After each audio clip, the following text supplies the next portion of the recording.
You're watching Fugitive Red-Eye, and welcome to another movie review. Today I'll be reviewing the 1994 movie The Shadow. Now, The Shadow is a character I've been getting very much into ever since I started watching Razorfist's old videos on the character. The Shadow himself being a precursor to what would become the tropes in many superhero comics. The Shadow was the main inspiration behind Batman, and in fact, much of Batman is basically plagiarized from The Shadow.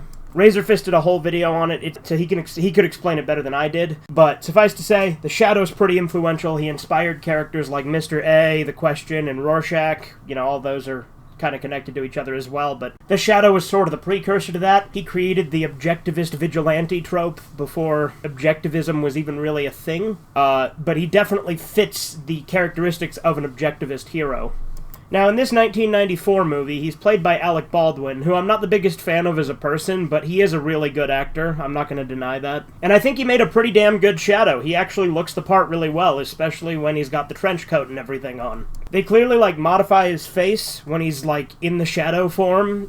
This movie does a couple of things where it sort of combines multiple versions of the character. Because in some versions of the Shadow, the character does not have superpowers. In other versions, he has a few abilities like invisibility and kind of shape-shifting and a few other things.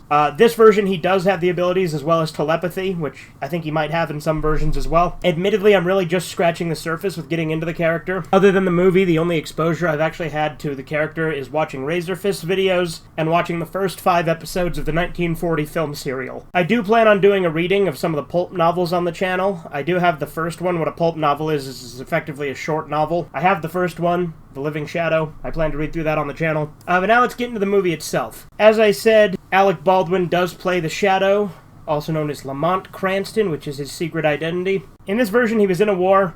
In the comics and the novels, he faked his own death in that war, and then went into hiding before getting trained by these Tibetan, monk-type characters. They do that storyline in this movie, but they also add on the element of having him be, a drug kingpin in Tibet. I don't think that was originally in the comics or the pulps, but I haven't read them yet, so we'll see. I know him training with the Tibetan monks and stuff was in it.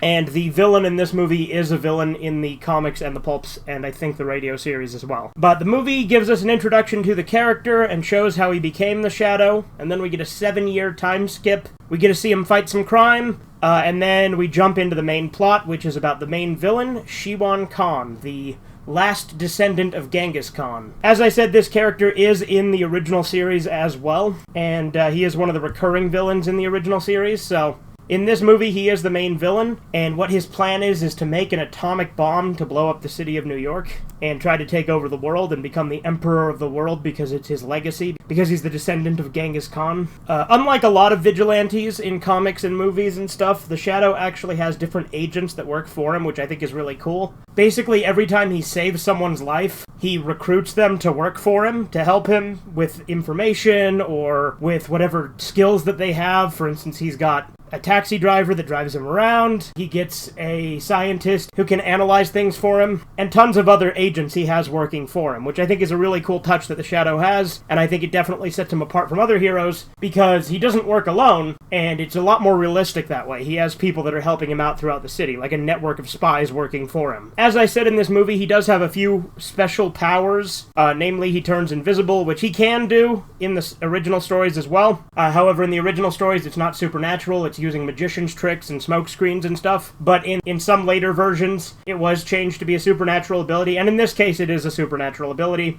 He also has telepathic abilities where he can hypnotize people, as does Shiwan Khan, so the two of them have that same ability. Margot Lane also has that ability. She's another character from the original series as well. She's kind of a love interest for the Shadow, so she's telepathic. I think that's the only ability she has, though, is telepathy. She's not quite as powerful as Shiwan Khan or the Shadow. I think the movie's really good. It isn't the most action-packed movie. It has a lot of build-up in it. I'm gonna be honest, it has a little bit lower of a death count than I would have liked. There's really not a lot of death in this movie. The Shadow himself doesn't really kill anyone, except for arguably Tim Curry's character by hypnotizing him to jump out a window. But all the rest are killed by the villains. There's not really a whole lot of death in the movie. You don't see the Shadow gunning down criminals. You do see him with his twin .45s. He does dual-wield .45 caliber pistols, which is really cool. But he doesn't use them a whole hell of a lot in the movie.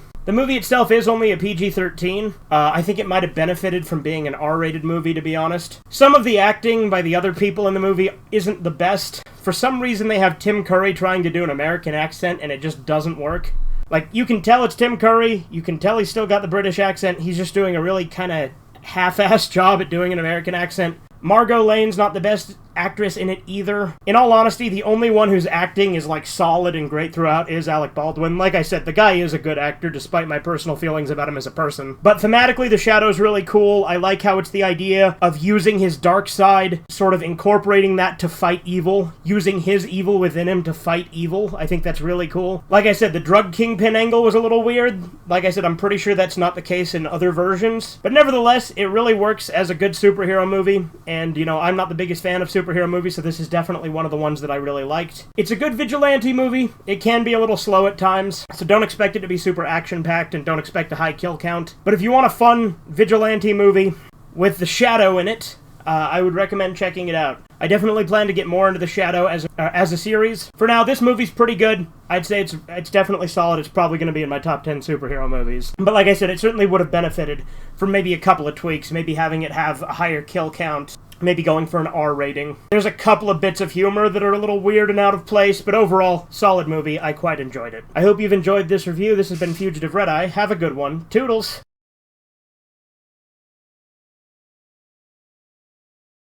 Curry sauce all over your anus.